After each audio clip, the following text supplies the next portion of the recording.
여러분은 사람들을 만났을 때 대화를 이끌어 가시나요? 아니면 듣고 있는 편이신가요? 저는 듣고 있는 편이었어요.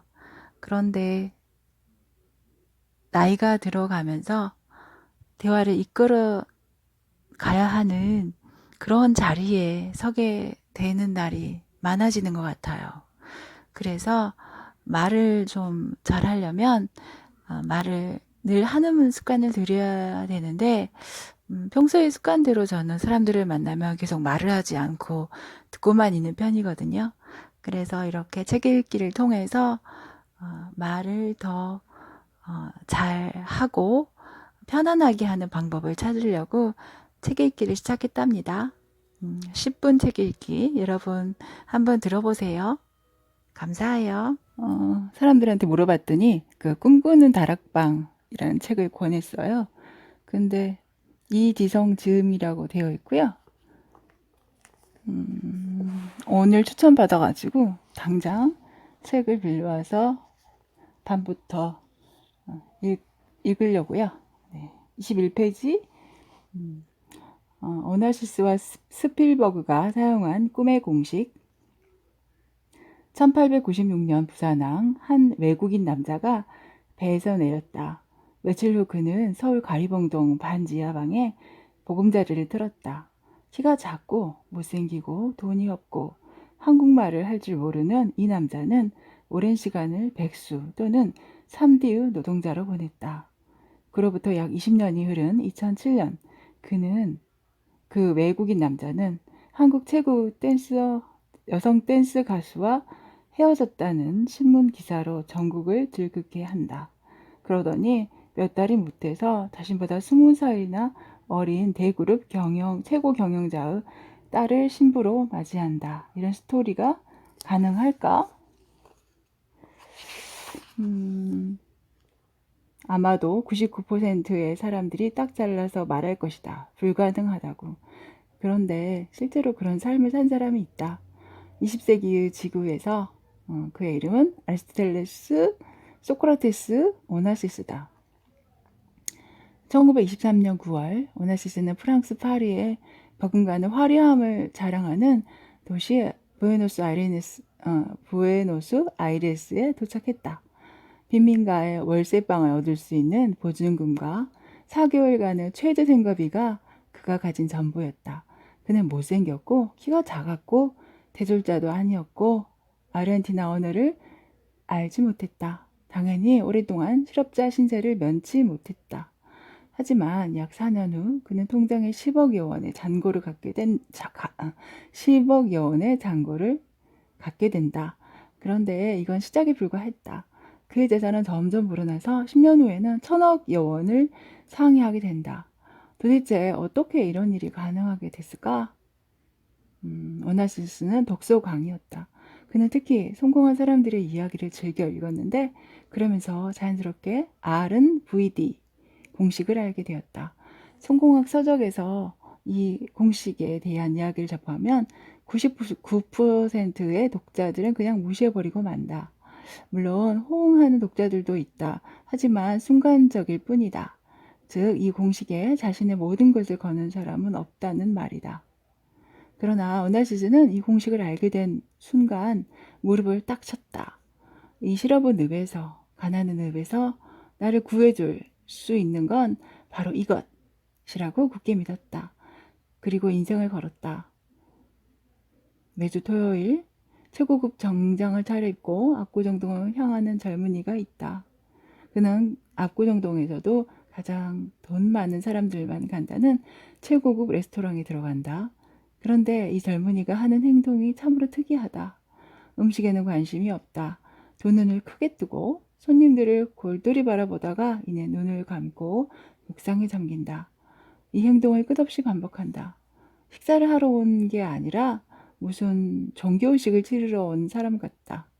놀라운 것은 이 젊은이가 묵상 의식을 치르기 위해 지불하는 돈이 육체노동으로 번 일주일치 임금이라는 것이다. 당신은 이 젊은이를 어떻게 생각하는가? 오나시스가 바로 그런 젊은이였다. 오나시스는 매주 토요일 부에노스아이레스의 최고 부자들만 간다는 초호화 레스토랑으로 향했다. 그러고는 테이블에 앉아서 손님들을 집요하게 관찰했다. 그리고 그들에게 부자가 된 자신의 모습을 생생하게 꿈꾸었다. 그러던 어느 날이었다. 코스타 그레초라는 사람이 그에게 다가와 말을 걸었다. 오네시스에게 호기심을 갖게 된 것이다. 코스타 그레초는 드라코리스라는 선박회사를 경영하는 그리스인 재벌이었다. 오나시스의 운명이 뒤바뀌는 순간이었다. 화제를 오나시스의 사랑 이야기로 돌려보겠다. 오나시스는 37세가 될 때까지 결혼을 하지 않았다. 결혼을 하고 싶은 여자가 없었기 때문이다. 그러던 어느 날 오나시스는 우연히 한 소녀를 보고 심장에 벼락을 맞은 듯한 충격을 받았다. 말 그대로 꿈을 그리던 여자였다. 그런데 당황스럽게도 소녀는 우리 나이로 16살에 불과했다. 오나시스는 그동안 사업을 하고 돈을 버는 데 써왔던 RMVD 공식을 결혼을 위해 사용하기 시작했다. 그것도 무려 3년간이나. 사랑의 힘이었을까? 아니 공식 힘이었을까? 오나시스는 40세에 그 소녀와 결혼하게 된다. 여기까지는 오나시스가 RMVD 공식을 긍정적으로 활용한 사례이다. 그 뒤로 오나시스는 이 공식을 부정적으로 사용했다. 그는 당시 최고 디바로 활약했던 마리아 칼라스에게 사랑을 느낀 나머지 이 공식을 사용해 그녀를 사랑의 포로로 만들었다. 그는 아내 몰래 무려 9년이나 마리아 칼라스와 연인 사이로 지냈다. 결국 오나시스는 아내에게 이혼당하고 말았다. 그러다 케네디 대통령의 미망인 제클린 케네디를 보고 다시 사랑에 빠졌다. 오나시스는 이번에도 그 공식을 사용했다. 그러자 제클린 케네디가 무슨 마법에라도 걸린 것처럼 오나시스 곁으로 와서 두 번째 부인이 되었다. 이때 오나시스는 62세였다. 25페이지 왔습니다. 25페이지. 스티븐 스필버그는 12살 때부터 이 공식을 실천했다. 스필버그의 초등학교 동창 짐 솔린버거는 한 대중 매체와의 인터뷰에서 이렇게 말했다. 스티븐 스필버그는 12살 때부터 자신의 아카데미 시상식에 참석해서 상을 타고 관객들에게 감사의 말을 전달하는 광경을 간절하게 상상했다. 그가 그 광경을 너무도 생생하게 꿈꾸고 말했기에 우리는 스티브의 소망을 잘 알고 있었다. 스티븐 스필버그 역시 1989년에 한 인터뷰에서 같은 말을 했다. 나는 12살 때 영화 감독이 되기로 마음먹었다. 단순히 소망하는 게 아니라 나는 내 꿈을 분명하게 그렸다. 그리고 실제로 영화 감독이 되었다. 하지만 스필버그의 생생한 꿈은 금방 실현되지 않았다. R은 VD 공식을 실천한 뒤 무려 9년이 지나도록 그는 영화 감독은커녕 영화판 근처에도 못 가고 있었다. 영화사 관계자 중 그 스필버그의 이름을 아는 사람은 아무도 없었다. 그는 영화계에서 철저히 소외된 존재였다.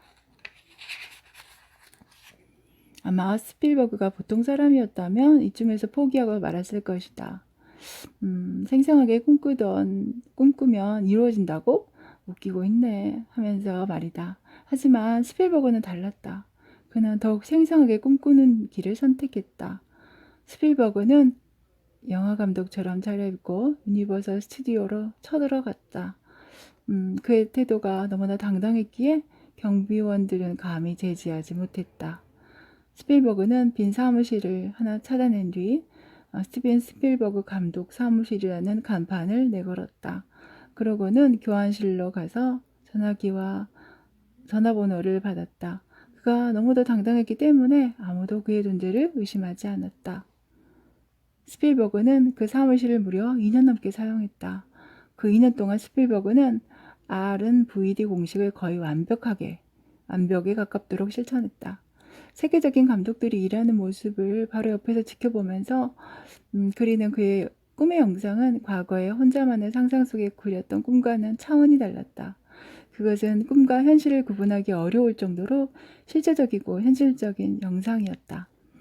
스필버그의 꿈은 실현되었을까? 답은 그렇다이다. 어느 날 스필버그는 이름뿐인 사무실 나와서 해변을 산책하고 있었다. 그러다가 우연히 한 남자와 말동무를 하게 되었다. 이야기를 나눠보니 그 남자는 스필버그 못지않은 영화광이었다. 서로 통한다고 느낀 스필버그는 오래된 친구 대하듯 그 자신의 처지와 고민을 털어놓았다. 그러자 느닷없이 그 사람이 당신의 열정에 반했다. 내가 영화 제작 비용을 대겠다. 그러니 마음껏 영화를 찍어봐라 하는 것이 아닌가. 알고 보니 그는 미국에서 손꼽히는 갑부였다. 스필버그는 그의 제안을 받아들였다. 그렇게 데뷔한 엠블린이 탄생했고 이 영화는 베니스 국제영화제의 수상작이 되었다. 기억하라. RMVD 공식을 실천하면 성공의 기회가 운명처럼 찾아온다. 10분 책 읽기를 여기까지 마칩니다. 오늘은 꿈꾸는 다락방 이지성 지음 이 책을 27페이지 중간까지 읽었습니다. 감사합니다.